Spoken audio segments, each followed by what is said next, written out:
What's up, everyone? It is Denise Salcedo with Instinct Culture, and I am back with another interview. My special guest for today is none other than Impact Wrestling's very own Kimber Lee. Hi, Kimber. Hello. Hey, what's up? You look absolutely stunning, by the way. I'm looking at your makeup, and I'm like, God, I wish I could do that kind of like fabulous. I think you have like some purple going on there. I don't know, but I love it. Thank you. Thank you. I was just playing around. I don't wear, it's not typical that I wear makeup because with my regular job, it's just not necessary. So I have fun when I have time to do it. Yes, well, it looks great. I'll have to take some pointers from you. At a future time, I'll have to take some pointers there. But Kimber, so I was kind of, very looking forward to talking to you today because women's wrestling has been a very hot subject, a very hot topic as of late. And for somebody like yourself who has been in the business for a decade now, I kind of wanted to get your experience on what it's been like, or like the major differences from when you first got started in wrestling to how you're seeing it now in terms of how women's wrestling is being treated, or, just the difference of how it's been treated from when you first got started to now.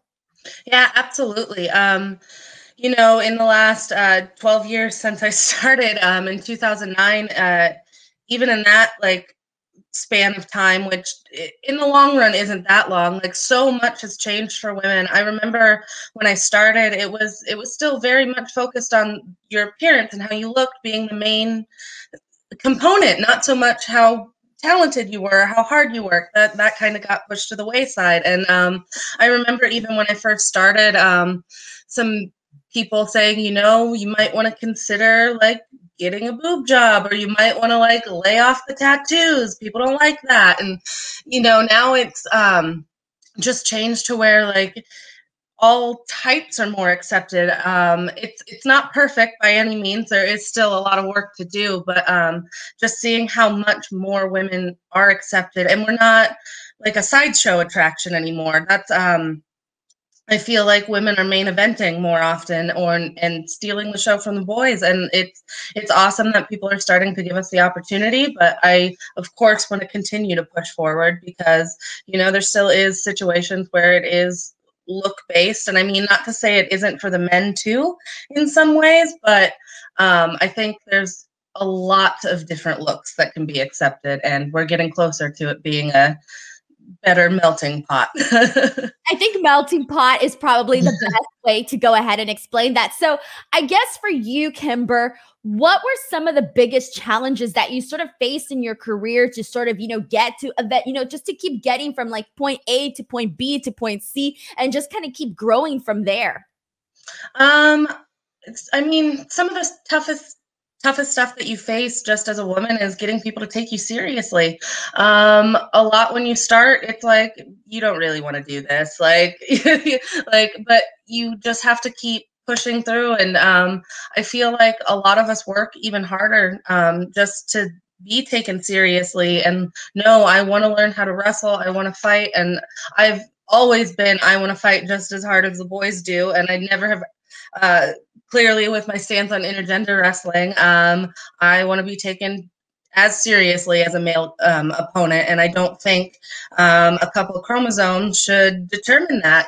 There's some women who I think are better than the dudes, and it's cool that it's not as difficult anymore to kind of push past that, and I think women are taken seriously a little quicker now. But I would say that's probably the hardest thing, is just getting people to say, oh, no, she really does want to do this. And it's so crazy too, because that's one of the things that now women's wrestling is being treated so differently. But here's the thing though, is that you're working with a company, Impact Wrestling, who's always been sort of on the forefront of really giving women an opportunity, letting them, they did some of the first things first with women here.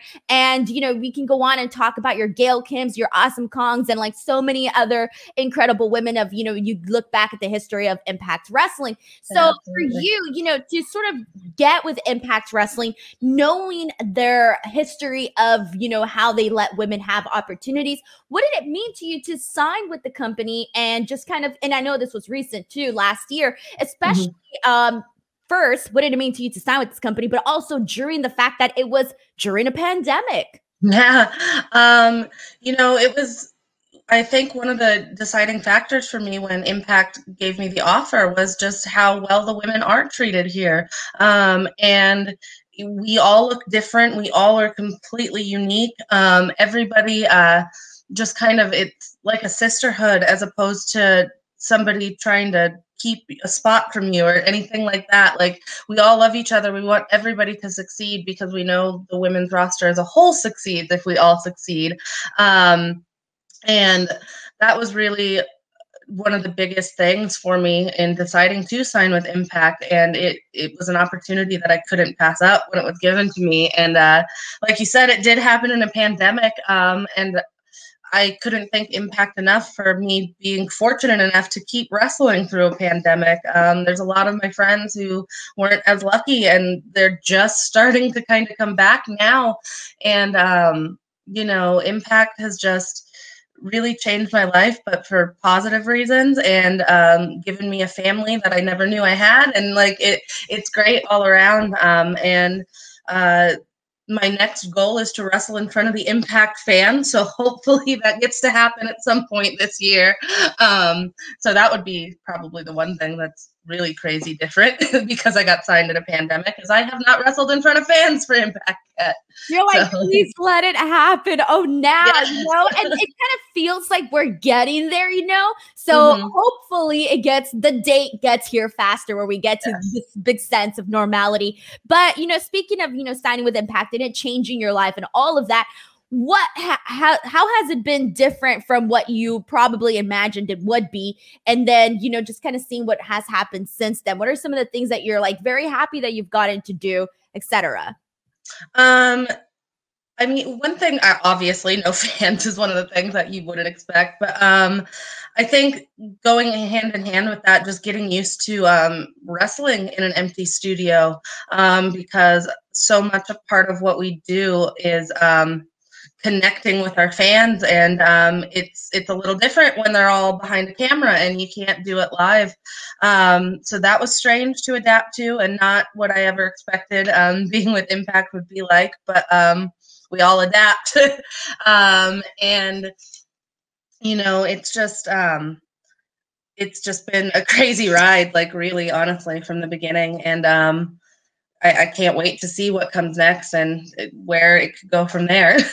And we kind of touched on this briefly, but there are a lot of amazing women down over at Impact Wrestling. One of them being Deonna Purrazzo, who you've gotten to work closely with. Yes. Tell us what that has been like, and also the relationship between you and Deonna. It's a partnership I don't think either one of us ever thought would happen. Like, we both knew each other fairly well from the independent scene and other places we've been, but I don't know if we would have thought of partnering up together if it weren't for Impact. But it's become like quite a great duo, in my opinion, and trio if you count Susan.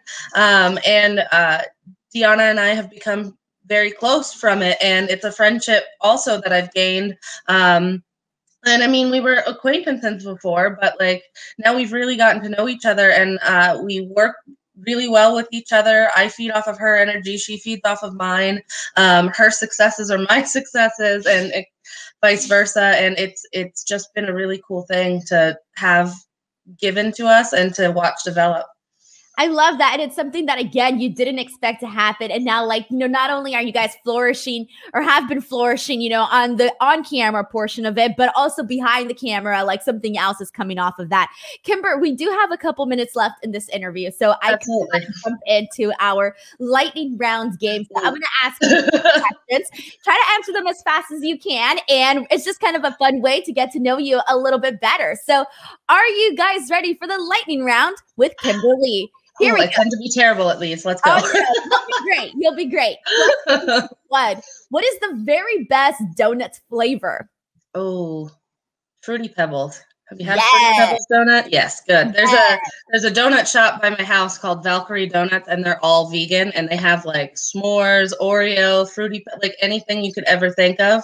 They've made a vegan version of it. So good. So I good. could imagine it. Yes. Question number 2. What is your least favorite house chore to do? Oh, fold laundry. That's easy. Question number 3. What is the first thing you do every morning? Make coffee. I zombie walk to the coffee pot every morning. Don't talk to me till I've had my coffee. Exactly. Question 4. What is your favorite book that you have ever read? Oh, good grief. That one's, I'm a huge reader, so that's like the hardest question to ask me in the entire world because I have so many Or favorites. maybe like an author or a trilogy. Favorite author I can do, that's Neil Gaiman. So we'll go with that. Wonderful. Question number 5. Favorite Disney character? Cinderella. Question number 6. What is your go-to drink? Coffee. Question 7. You're at the zoo. Which is the animal you're most excited to see first? Oh, I mean, I love them all, but I would have to say reptiles. I like going to the reptile house. Question 8. What's something new that you've recently become a fan of?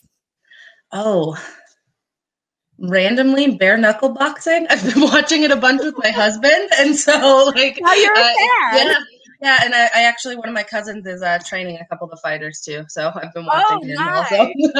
Nice. I like that. So you get like a little bit of both sides of it. That's cool. Question number 9. What's one habit of yours that you're trying to break? Oh, biting my nails. It's been an ongoing, I'm just the worst. It's going to be years. Yes.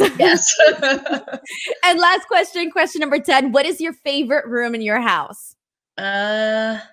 Probably my living room, because that's where all my books, couch, TV, everything's in there. So that is so awesome. Kimber, thank you so much for doing this interview with me, playing the lightning round game with me. Before we go, feel free to plug in your social medias and anything you'd like to plug in. Yes, absolutely. You can follow me on Instagram and Twitter. It's the same handle at Kimber_Lee90. I've got a check mark, so I'm easy to find. Find me there. Guys, I'm going to be putting all of the links where you guys can follow Kimber Lee in the description box below. So make sure to check those out. Also, do not forget May 15th over on the Impact Plus app. Under Siege is happening. So make sure you guys check that out. Also, Slammiversary will be taking place mid-July. The date has yet to be announced, but you can keep an eye out on that. Yeah, it's a mystery. Keep an eye out on that. Give this video a like, subscribe to the channel, and we will see you guys next time. Bye, everyone. Take care. Bye. Awesome. Thank